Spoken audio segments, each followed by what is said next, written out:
Magandang araw guys! So for those of you who are new to my channel, my name is Aya and I'm a bento mom. I make fun and creative lunchboxes for my daughter Zion. I'm also into gardening and homemaking, and I also love food, travel, and shopping. So if these are the things that interest you, please keep on watching.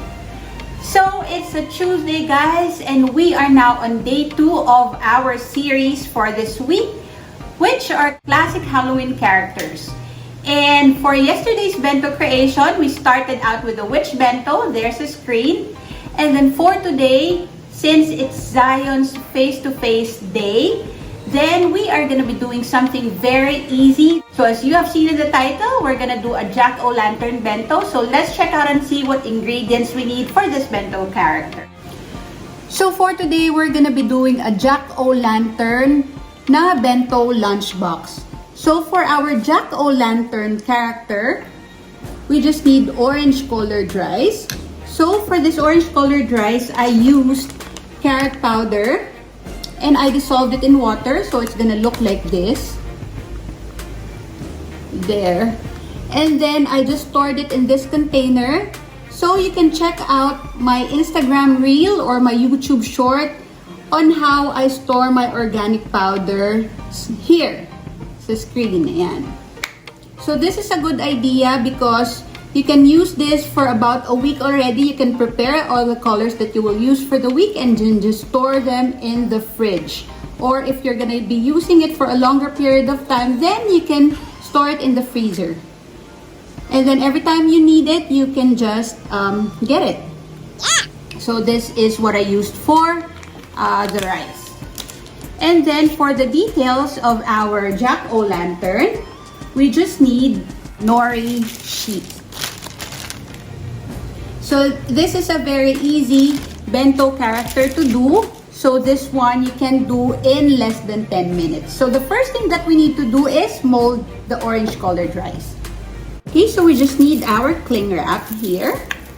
And then we just need to get a portion of the rice. So probably around 1 full tablespoon on each cling wrap. So we're gonna be doing 2 pieces of JackOLantern or pumpkin. Ayan. Okay. So we'll just wrap it in the cling wrap.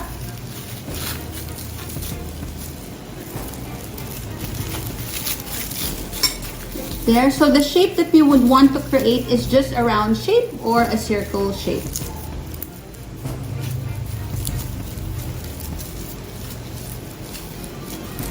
So once you've shaped it into a circle like this, yan, so flatten natin yung other side like this.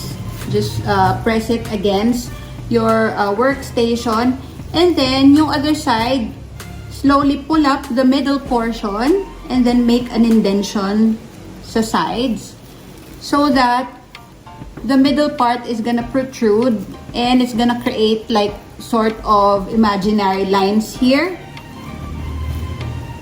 Do you imagine the shape of a pumpkin or a squash? Just like that. So it's gonna look like 3D. Ayan.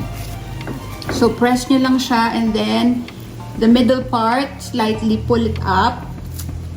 And then just continue to make marks here on the side until you achieve the shape of a pumpkin or a squash. Yan. And then you will do the same for the other pumpkin that you've created. Okay? So it's gonna be like this. There. Okay, so we're now ready to cut the details of our JackOLantern. So we're gonna get our nori sheet now. And we're ready to cut the details. So we'll just get a portion of our nori here. And then we'll use this nori puncher. Again, if you don't have a nori puncher, then you can just use scissors. But this will save you time. Okay? So we'll just punch the nori so we can get details. And so there. Then we're gonna do another one. There. So it's just better to have extra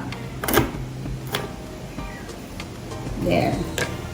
And then this scrap, don't throw this one because you can still use this. You can do rice toppings, basta you can still use this nori. So don't throw it. So I'm gonna put it back inside the plastic. There. And then store it properly. Now we're just gonna get 2 na curved lines for the mouth. There. So this is what we need. And then we just need a pair of eyes. So I'm just doing oblong na shape for one of the JackOLantern characters, and then the other one I'm gonna use this shape, yung naka-wink, so the V shape. This is a nice nori puncher kasi you can choose here. Let me show you how it looks like there. So you can use those different shapes to create faces. Yan. So these are the shapes that I chose. So you can just cut 2 circles and then 1 curved line for the face. But this is what I chose. So if you don't have a nori puncher, cut this one. 2 circle shapes or 2 oblong shapes na small, and then 1 curved line for your character. Okay? So, we'll be putting this one here sa ating pumpkin or JackOLantern. Okay? So, we're gonna open our molded rice. Here. And then, we'll put the details.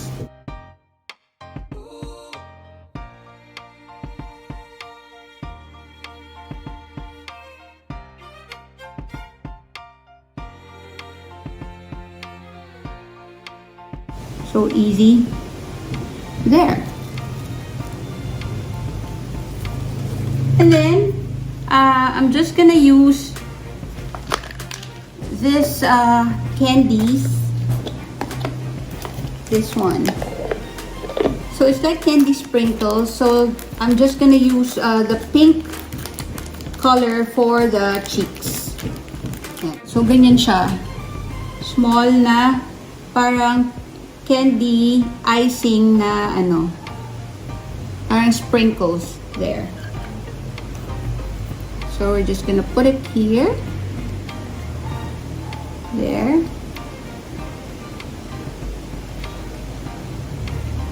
Then we're gonna get 2 more. Then we can put it here sa other JackOLantern. You can also use ketchup.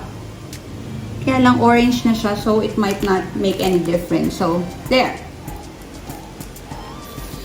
So, here's our JackOLanterns or pumpkins.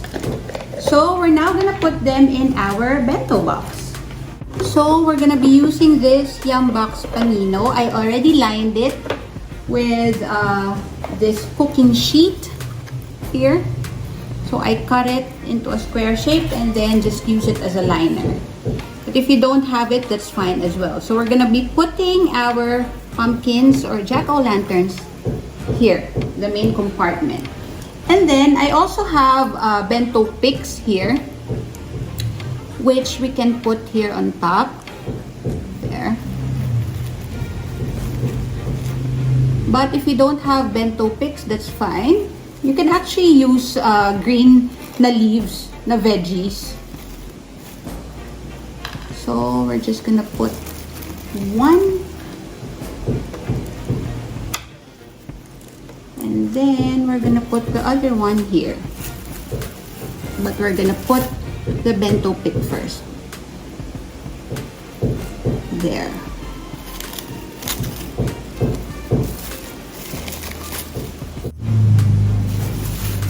There. the sides, I have here in silicone cup, corned beef. Ayan. And then, I also have another silicone cup here, which has, this is tomato pesto na pasta. So, this one is both for Zion's lunch and snack. So, ayan siya. And then here in the middle, I'll just put some gummy eyes. So, yesterday I showed you that I purchased gummy na mouth. I also purchased gummy eyes. This is only 80 pesos. So, it's very cheap. So, we'll just put it here in the middle. There, and it's so soft, guys. And masarap siya. So, Zion likes it. And I just got this one from online from Shopee. Sorry, walang fruit si Zion, but she has yogurt, so I'm gonna let her bring yogurt. There. So we're gonna use 4 bento picks for here. There. And then we'll just spell out the name. Jack.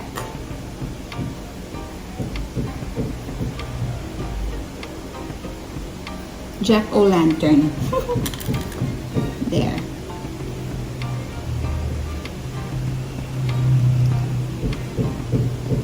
So this is corned beef, Zion's favorite. So again, whatever you want to put in your kids' bento boxes, that's fine. You have control over what your kids eat. So I'm just giving you the tutorial of the bento character, but whatever you want to put on the sides, it's fine. Okay, so here is our finished product.